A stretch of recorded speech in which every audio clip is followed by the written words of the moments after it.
Pulling them up out of the school. Nice late afternoon, late ice up in northern Minnesota. Fishing for some of these guys and maybe some nice bluegills. I'm joined by Tony Roach today. Nice crappie to start us out. We're talking late ice tactics for putting more panfish on the ice wherever you may be fishing them this winter.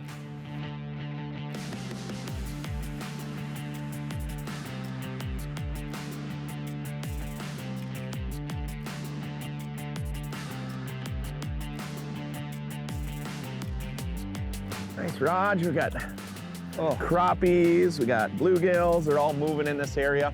You know, a lot of times late ice, these fish will start to slide out of the basin. They're gonna move up on humps or weed beds. There's a little creek that comes in. We're a long ways from the water, but there's a lot of oxygen starting to flow in here. There's bugs coming out. There's lots of things hatching. A lot of bait fish are sliding in here. And guess what?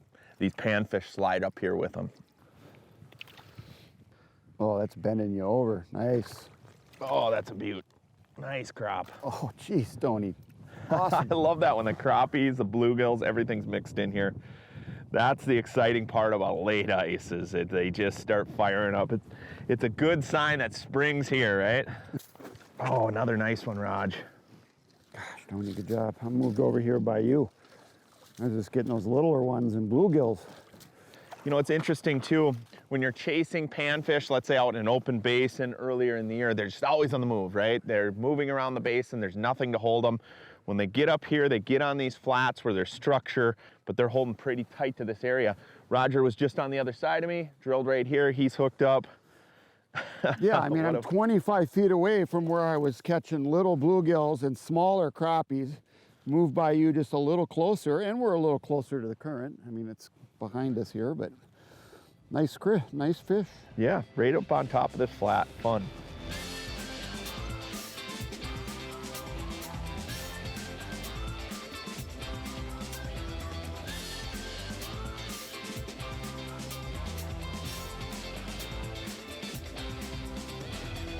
Another one.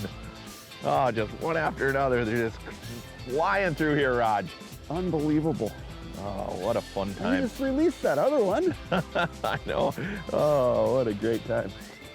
Like I was saying, the bottom really starts to warm up. Even though we're just getting to that late ice period, you know, in another couple of weeks, especially when the oxygen's really flowing through the ice and that ice starts to get honeycombed, these fish will get more and more aggressive. And there's sometimes where they're up underneath the ice. So you gotta be careful when you're drilling on these small flats. It's great to drill a bunch of holes and hole hop, but cycle back through some of those older holes where you drilled, because that's where they show up. You know, once the noise is gone, they come back into those areas and they get extremely aggressive. You can see this rod I'm using here. It's a 28-inch tungsten tamer, medium light, extra fast, Croy custom ice rod. Nice crappie here, wow. Oh man, what a slab. You can see how that rod loaded on that big fish. The beauty of this rod is this, I'll let this fish go, just a beauty there. The beauty of that rod blank is, as you saw, it loaded really well with that big crappie right from the top of the blank, but still a very, very sensitive tip for detecting the lightest bites from bluegills and crappies. It loads that rod right at the top of the blank, and you have control over that fish once you set the hook on it. There you go, Tony. Yeah, that thing came flying up. There we go, Raj. Another nice crappie. Beauty. You can always tell the gills, they come up, sit there. The crappie just comes shooting out of the school and crack it. Roger's using the tungsten tamer. I'm using the Pan Dancer.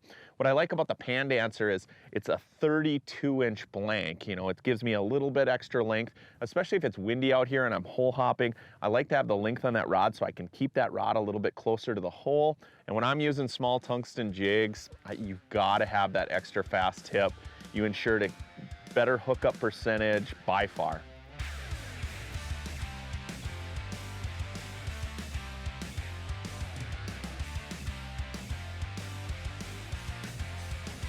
Right at the hole.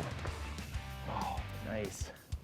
Man, good average size this afternoon. Yeah, really nice fish just cruising around here. Obviously there's some smaller gills and some smaller crappies, but man, really nice crappies in here.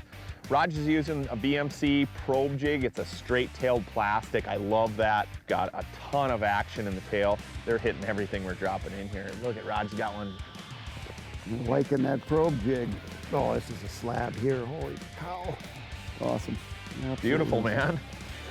Yeah, not even using bait. You know, you can certainly put a wax worm or a Uralarva on your jig, but plain plastic is going to catch them just as good, especially late ice, right, Tony? Yeah, 90% of the time I just use plastics. I don't use a ton of live bait. We were just mixing it up today to give them a couple different looks. I hope you enjoyed this quick segment we did this afternoon. Taught you a few tips for putting more fish like these on the ice wherever you go fishing. Be safe out there on the ice. Have fun fishing this winter. With Tony Roach, I'm Roger Cormier. We'll be right back with more Midwest Outdoors.